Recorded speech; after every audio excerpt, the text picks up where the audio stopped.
ये तो बड़ी खबर लगातार आप तक पहुंचा रही हैं। पीएम मोदी और सीएम योगी आदित्यनाथ की स्थिति पर लगातार नजर बनी हुई है। बड़ी खबर आप तक, सीएम योगी आदित्यनाथ से 2 बार बात कर चुके हैं पीएम मोदी और लगातार स्थिति पर नजर बनाए हुए हैं और जो सामूहिक संख्या है उसको कम करने की अपील की गई है। लगातार केंद्र सरकार का भी सहयोग मिल रहा है और लगातार पीएम मोदी भी लगातार स्थिति पर नजर बनाए हुए हैं और लगातार फोन पर बातचीत सीएम के साथ जारी है। प्रशासन की अफवाहों से बचने की अपील भी की गई है। प्रशासन भी लगातार जनता से अपील कर रही है कि जो अफवाह फैलाई जा रही है उन अफवाहों से आप बचें। अखाड़ों का भी लगातार सहयोग मिल रहा है। तो इसी खबर पर रजत मिश्रा जी लगातार बने हुए हैं। रजत जी, क्या कहेंगे? देखिए, प्रधानमंत्री नरेंद्र मोदी भी पूरी स्थिति पर नजर बनाए हुए हैं और लगातार सीएम योगी के साथ संपर्क में, लगातार फोन पर बातचीत जारी है। बिल्कुल, देखिए, कल रात से ही जिस समय ये पूरा इंसिडेंट हुआ था उसके बाद से मुख्यमंत्री योगी आदित्यनाथ लगातार इस एक चीज का अपडेट ले रहे हैं और लगातार जो बड़े अधिकारी हैं, चाहे पुलिस के हो चाहे प्रशासन के हो, सबसे लगातार वो बातचीत कर रहे हैं क्योंकि लगभग पूरा जो सीनियर ऑफिसर्स है, पूरा प्रशासनिक अमला जो है वो इस समय प्रयाग के अंदर है, संगम पॉइंट पर है। सभी लोग सारी व्यवस्थाओं में कल देर रात से लगे हुए हैं कि किसी भी तरीके की कोई समस्या यहाँ पर पैदा ना हो। तो मुख्यमंत्री तो लगातार एक चीज का अपडेट ले ही रहे हैं। साथ ही साथ प्रधानमंत्री ने भी 2 बार मुख्यमंत्री से बात करी है और बात करके एक चीज का अपडेट लिया है कि आखिर तो बड़ी खबर सामने आ रही है। महाकुंभ भगदड़ से लेकर एक बड़ी खबर आप तक पहुंचा रहे हैं। महाकुंभ भगदड़ को लेकर इस वक्त की बड़ी खबर आप तक पहुंचा रहे हैं कि 2 अफवाहबाज को पुलिस ने हिरासत में लिया है। जिनकी तरफ से अफवाहों को फैलाया गया उन अफवाहबाजों को पुलिस ने हिरासत में ले लिया है। श्रद्धालुओं के बीच अफवाहबाजों के शामिल होने की आशंका थी। 2 अफवाहबाज हैं जिनको पुलिस ने हिरासत में ले लिया है।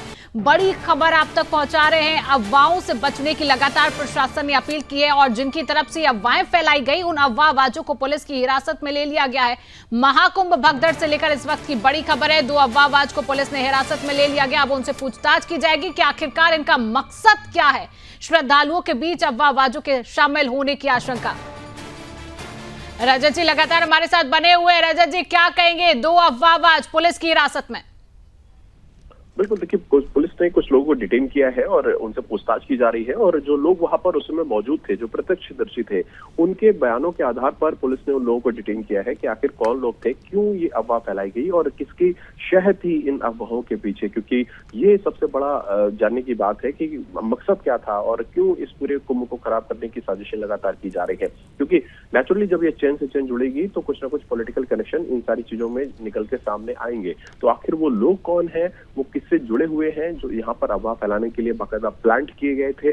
और खास तौर पर अगर आप इस कुंभ में देखेंगे तो बहुत से लोग ऐसे हैं जो बाकायदा भगवा चोले में घूम रहे हैं और भगवा चोले में घूमकर वो वहां पर इस तरीके के काम कर रहे हैं। तो ये जो भगवा वस्त्र को भी बदनाम करने की जो एक साजिश है वो किस तरीके से की जा रही है, ये भी यहाँ पे देखने को कई बार मिला है। तो इसलिए ये बहुत जरूरी है कि इस पर्दे के पीछे के विलन कौन है ये जरूर जानना है और इसीलिए पुलिस भी लगातार कोशिशें कर रही है कि जल्दी से जल्दी इन सारी चीजों को पकड़ा जा सके ताकि आगे आने वाले जो स्नान है उन स्नानों में किसी तरीके की कोई हरकत ना की जाए। क्योंकि एक बड़ा मौनी अमावस्या का स्नान सबसे बड़ा स्नान बताया जा रहा था, तो उस दिन इस तरीके की भगदड़ हुई। अब इसके बाद बसंत पंचमी का स्नान आएगा तो उस दिन भी इसी तरीके की कोशिशें फिर से की जाएंगी। फिर शिवरात्रि का स्नान आएगा, उस दिन भी इस तरीके की कोशिशें की जाएंगी। तो ये तमाम जो कोशिशें हैं उनको नाकाम करने के लिए ये जानना बहुत जरूरी है, ये पकड़ना बहुत जरूरी है कि पर्दे के पीछे का विलेन कौन है ऐसा व्यक्ति, कौन है ऐसी पार्टी, कौन है ऐसे लोग जो लगातार इस पूरे आयोजन को बदनाम करने की कोशिशें कर रहे हैं। किसको अपने वोट बैंक के खिसकने का डर है,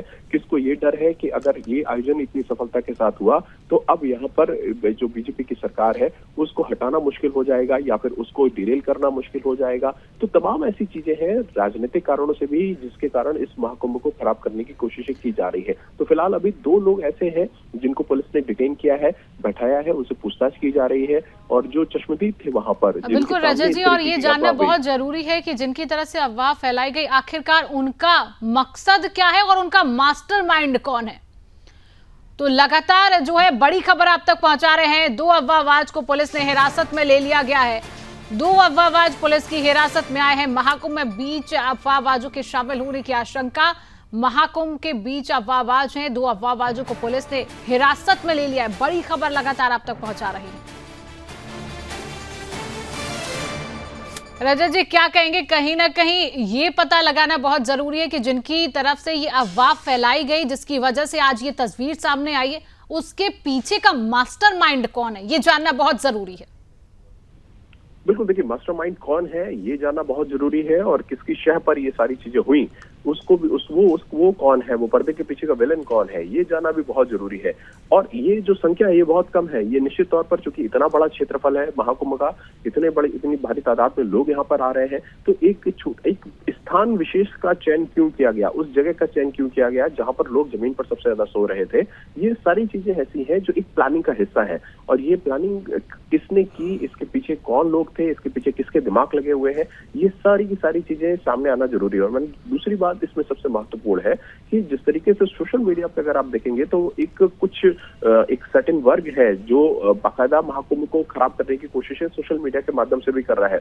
वो लोग भी बार बार इन चीजों को दिखा रहे हैं कि किस तरीके से अव्यवस्था को फैलाया जा रहा है, किस तरीके से लोगों को परेशान किया जा रहा है। तो वहां से भी एक मैसेज देने की कोशिश लगातार सोशल मीडिया का दुरुपयोग किया जा रहा है। तो उसके ऊपर भी पुलिस की नजर है कि सोशल मीडिया पे जो लोग अफवाह फैला रहे हैं उनको भी पकड़ा जाए और उनके खिलाफ भी कार्रवाई हो, क्योंकि लगातार सोशल मीडिया के माध्यम से कई बार इस तरीके के सीन सामने आए हैं कि एक मैसेज देने की कोशिश की गई, महाकुंभ को खराब करने की कोशिश की गई, और उसके बाद भी महाकुंभ पर उस चीजों का थोड़ा थोड़ा असर दिखाई दिया। तो सोशल मीडिया के माध्यम से जो लोग अफवाह फैला रहे हैं उनके ऊपर भी कार्रवाई हो, जो स्पॉट पर वहां पे मौजूद होकर इस तरीके की कार्रवाई कर रहे हैं, इस तरीके की अफवाह फैला रहे हैं, उनके ऊपर भी कार्रवाई हो। तो ये तमाम सारी चीजें हैं जो पुलिस के लिए एक चैलेंज भी है, क्योंकि इतनी भारी तादाद में, इतनी भारी भीड़ में उन लोगों को पकड़ना जो लोग इसके मुख्य कारक हैं, जिनके कारण इस तरीके की भगदड़ मची, ये अपने आप में बहुत बड़ा चैलेंज है। लेकिन पुलिस ने इस बार जो अपना कमांड सेंटर बनाया हुआ है, पुलिस ने इस बार जो टेक्नोलॉजी का प्रयोग किया है, उस टेक्नोलॉजी के कारण ही महज कुछ घंटों में देखिए 2 लोग अब तक पुलिस के पास है, जिनके माध्यम से पुलिस शायद इस चेन को जोड़ सके, इस कड़ी से कड़ी को जोड़ सके।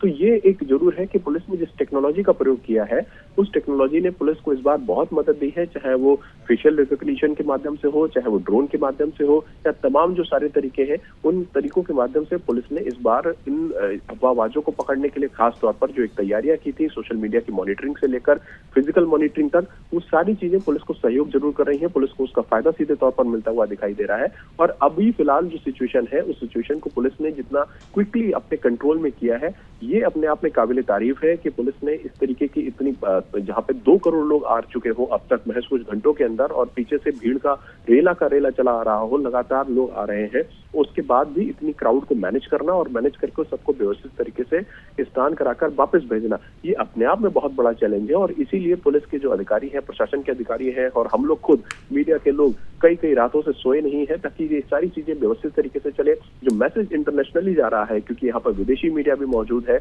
वहां के लोगों को भी ये मैसेज सही जाए कि इस तरीके का आयोजन खराब करने की जो कोशिशें की जाएंगी वो सफल नहीं हो पाएंगी। और आप देख रहे हैं लगातार टीवी स्क्रीन पर सब लोग देख रहे हैं कि विदेशी लोग यहाँ पर आ रहे हैं, और वो आके यहाँ पर इस व्यवस्थाओं की तारीफ करते हुए साफ तौर पर दिखाई दे रहे हैं कि यहाँ पर व्यवस्थाएं अच्छी है, लोगों ने सही तरीके से यहाँ पे व्यवस्थाएं की है, लोग स्नान सही तरीके से कर रहे हैं। तो जहां पर पश्चिम जब अपने भारत की तरफ बढ़ रहा है, पश्चिमी सभ्यता जब इस सनातन को अपनाने के लिए यहाँ पर आ रही है, तो वहां पर यहीं के लोग जो मौजूद है, वो यहीं पर इस कुंभ के आयोजन को खराब करने की जो साजिशें कर रहे हैं, उनके खिलाफ कठोर कार्रवाई हो। ये बात भी जो लोग स्नान करके निकल रहे हैं वो साफ तौर पर कहते चले आ रहे हैं कि जब विदेशी यहाँ आकर हमारे धर्म को अपनाने के लिए तैयार है और यहीं के लोग हमारे धर्म को खराब करने की कोशिश कर रहे हैं, तो उनके खिलाफ कठोर कार्रवाई हो। और योगी आदित्यनाथ का फिलहाल जो टेम्परामेंट अब तक सबने देखा है, वो ऐसे अफवाहबाजों को छोड़ते नहीं है। अगर किसी ने अफवाह फैलाई तो उसको जड़ से खोद कर निकालना और उसके ऊपर कठोर कार्रवाई करना, ये बिल्कुल रजत जी, ये जानना बहुत जरूरी है कि उसके पीछे का मास्टरमाइंड कौन है, और उसके बाद उस पर कठोर से कठोर कार्रवाई करना बहुत जरूरी है। और मुझे लगता है कहीं ना कहीं प्रशासन ये कदम जरूर उठाएगा।